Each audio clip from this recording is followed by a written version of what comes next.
ఏదో మూవీలో చెప్తారు కదా, ఎక్కడ నెగ్గాలో కదా ఎక్కడ తగ్గాలో తెలిసినోడు అని చెప్పేసి కంప్లీట్గా మార్కెట్ వైజ్ కూడా అది అప్లికబుల్ చేస్తే కన్నా ఇక్కడ చూడండి సీ సైడ్ మార్నింగ్ టైం అంతా ఒకటే డైరెక్షన్స్ లోయర్లో ఫామ్ చేసుకుంటే కిందకి వచ్చినప్పటికి కూడా మనకి ఎటువంటి single entry point of view కూడా రాలేదు. ఒకవేళ వచ్చినప్పుడు కూడా స్టాప్ లాస్ కొట్టేది అది. బట్ అట్లాంటి సిచ్యువేషన్లో చూడండి మనం ఆపోజిట్ వైజ్గా ఈ సైడ్ మనం ఎంట్రీ తీసుకొని ఎన్ని ఎంట్రీస్ తీసుకున్నామో కంప్లీట్గా 3 ఎంట్రీస్ అయితే ప్లేస్ చేసినాం, 4 ఎంట్రీస్, 5 ఎంట్రీస్. అదేవిధంగా ఆపోజిట్ వైజ్గా కూడా చూసుకుంటే దీనికి వచ్చిన 1:2 కూడా వదిలే సమస్య లేదని చెప్పేసి కంప్లీట్గా ఫిల్ చేసుకోవడం అయితే జరిగింది, అది సెన్సెక్స్లో. అదేవిధంగా బ్యాంక్ నిఫ్టీలో చూసుకుంటే కంప్లీట్గా అదే డైరెక్షన్స్ వైజ్గా ఎంట్రీస్ వచ్చినాయి. ఆ డైరెక్షన్స్ వైజ్గా మనం ఫైండ్ అవుట్ చేసి మనమైతే హైయెస్ట్ పాయింట్స్ అయితే క్యాప్చర్ చేయడం అయితే జరిగింది. కంప్లీట్ ఒక్క స్ట్రాటజీ మీద బేస్ అయి ఉండండి. బట్ ఇవన్నీ రివీల్ చేస్తున్నా అంటే కంప్లీట్గా మీరు అండర్స్టాండ్ చేసుకోవాల్సిన మ్యాటర్ ఏంటంటే ఏదో వ్యూస్ కోసమో ఇంకో దానికోసమో కాదు ఇవన్నీ. కంప్లీట్గా మీరు నోటీస్ చేయాల్సిన విషయం ఏంటంటే, మీరు గమనించాల్సిన విషయం ఏంటంటే ఏదో దీనికోసం ఫేమ్ కోసమో ఇంకో దానికోసం అయితే అస్సలు కాదు. బట్ ఎందుకంటే ఏదో బ్లాగ్ చేసి ఇంకోటి చేసి వ్యూస్ నుంచి మనీ జనరేట్ చేయాలన్న థాట్ అయితే నేను లేదు. బట్ ఎవరైతే బిగినర్స్ ఉన్నారో కంప్లీట్గా వాళ్ళైతే సబ్జెక్ట్ నేర్చుకోవాలి.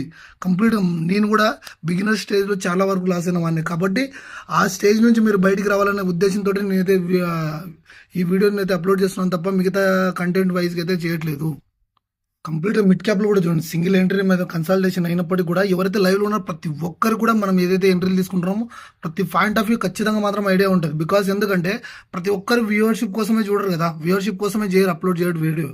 కాబట్టి అండర్స్టాండ్ చేసుకోవాల్సిన మ్యాటర్ ఏంటంటే మన ఛానల్లో వీడియోని అప్లోడ్ చేసిన లైవ్లో ఉన్న వీడియోని ఒకసారి చూసినట్లయితే కంప్లీట్గా మీకు అండర్స్టాండ్ అవుతుంది. చూడండి ఏ విధమైన ఎంట్రీ ఏ విధంగా ప్లేస్ చేసినా దానికి సంబంధించిన రిజల్ట్ ఏ విధంగా ఉన్నాయని చెప్పేసి కంప్లీట్ డీటెయిల్గా అయితే ఎక్స్ప్లెయిన్ చేసినా. చూడండి కంప్లీట్గా ఎవరి ఎంట్రీ కూడా మనం బిఫోర్ ఆఫ్ ది మార్కెట్లోనే ఎక్స్ప్లెయిన్ చేయడం అయితే జరిగింది. బట్ అయిపోయిన మార్కెట్ని అనాలిసిస్ చేసేంత రేంజ్లో అయితే లేదు. బట్ చూడండి కంప్లీట్గా ఎంట్రీ ట్రిగ్గర్ చేసినప్పుడు కానీ నుంచి ఎగ్జిట్ అయ్యేంత వరకు కంప్లీట్గా ఏ విధంగా ఉండేవి చెప్పేసి మన ప్రీమియం మెంబర్స్ కానీ లేకపోతే ఇంకొక మెంబర్స్ ఎవరైతే యూట్యూబ్లో ఎవరైతే లైవ్ వాచ్ చేస్తున్నారో చూడండి మిడ్ క్యాప్ ఈ రేంజ్లో ఇచ్చినప్పటికి కూడా మనకు హైయెస్ట్ ప్రాఫిట్స్ అయితే గెయిన్ చేయడం అయితే జరిగింది అది కూడా.